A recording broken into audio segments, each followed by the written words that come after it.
ملت اسلامیہ تو بات کہی جاتی ہے کہ لوگ اعتراض کرتے ہیں. میں بخاری شریف پڑھ رہا تھا. بخاری شریف کے اندر دو الفاظ آئے ہیں. ایک آیا ہے لفظ جاءت، ایک آیا ہے لفظ ارسلت. لوگ کہتے ہیں کہ حضرت فاطمہ رضی اللہ تعالی عنہ ماذ اللہ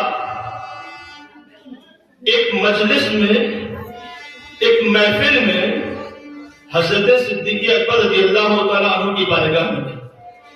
دیکھیے گا ان کا جھوٹ، دیکھیے گا ان کا فریب، دیکھیے گا ان کی مکاری، دیکھیے گا اپنی قوم کو کس طریقے سے بھرگلاتے ہیں اور کیسے ان کے ذہن میں گندگی پیدا کرتے ہیں صرف چند پیسوں کے لیے، صرف اپنی پگڑی بچانے کے لیے. دیکھیے تضاد کہاں پایا جاتا ہے، کہاں فاد پایا جاتا ہے. وہ کیا کہتے ہیں؟ مجلس قائم تھی، محفل لگی ہوئی تھی، حضرت فاطمہ رضی اللہ تعالی عنہا گئی. اس لیے گئی اپنے باغ فدا کو لینے کے لیے، اپنے حصے کو لینے کے لیے، اپنی وراثت کو لینے کے لیے گئی. اب دیکھیے میں نے بخاری شریف میں دو لفظ پڑھے. ایک لفظ آیا ہے جاءت، ایک لفظ آیا ہے ارسلت. جاءت کا معنی یہ ہے کہ حضرت فاطمہ خود آئی، ٹھیک ہے. ارسلت کا معنی یہ ہے کہ حضرت فاطمہ خود نہیں آئی بلکہ کسی کو بھیجا، کسی کو بھیجا. لیکن علماء نے بیان کیا کہ جہاں لفظ جاءت ہے یہ لفظ حقیقی معنی میں مراد نہیں ہے بلکہ مجازی معنی میں مراد ہے. یعنی حضرت فاطمہ وہاں بھی نہیں گئی بلکہ کسی کو لفظ جاءت میں کسی کو بھی بھیجا ہے، کسی کو بھیجا ہے. اور لفظ ارسلت میں کسی بندے کو ہی بھیجا ہے. یہ تو لفظ باتیں ہیں. اب مجھے بتاؤ اگر میں یہ بات مان لوں، ان کی بقول یہ بات مان لوں کہ حضرت فاطمہ خود گئی، ایک منٹ کے لیے مان لیجیے حضرت فاطمہ خود گئی. حضرت فاطمہ رضی اللہ تعالی عنہ کا قول ہے کہ اے علی جب میرا انتقال ہو جائے، جب میں اس دنیا کو چھوڑ دوں تو میری نماز جنازہ رات کے اندھیرے میں اٹھانا. پوچھا گیا ہے فاطمہ کیوں؟ تو کہا کسی غیر محرم کی نظر میرے جنازے پہ نہ ہو.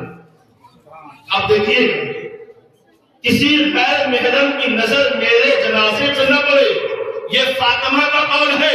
اور ایک قول ان کا ہے کہ صدیق اکبر کی محفل میں گئی، بھری مجلس میں گئی، لوگ موجود تھے، غیر محرم موجود تھے. عزیزان ملت اسلامیہ نظریہ صاف ہو گیا. حضرت فاطمہ نے بتا دیا میں وہ ہوں، اتنی حیا والی ہوں کہ میں کسی غیر محرم کے سامنے اپنے جنازے کو اٹھوانا کا وعدہ نہیں کرتی ہوں. ایک تیرا قول ہے، ایک تیرا نظریہ ہے. اب مجھے خود بتا، اپنے سر پہ بلال تک اور پوچھ اپنے علماء سے، بتا فاطمہ کا قول بہتر ہے یا تیرا قول بہتر ہے؟ پکڑ کے بھان اب پوچھ مولوی سے، قسم خدا کی تیرے 100 قولوں کو اپنی لاکھ سے اور اپنے جوتی کے نوک سے اڑا دیتے ہیں، لیکن جو فاطمہ نے کہا ہے وہ کل بھی ہم سنیوں کا سر کا تاج تھا، آج بھی تاج ہے. پتا چلا فاطمہ باغ مانگنے نہیں گئی ہے بلکہ حضرت فاطمہ رضی اللہ تعالی عنہا اتنی حیا والی تھی اپنے گھر کو چھوڑ کے کہیں نہیں گئی. آزاد ہے یا تو اپنا قول بہتر کر یا حضرت فاطمہ کی حیا بات کر. میں تو حضرت فاطمہ کی حیا کے ساتھ ہوں، تو بتا کس کے ساتھ ہے؟ کیا تو یہ کہتا ہے فاطمہ معاذ اللہ چند باغ اور چند کھجور کے باغوں کی وجہ سے انہوں نے اپنے پردے کو تاکہ میں رکھ دیا تھا؟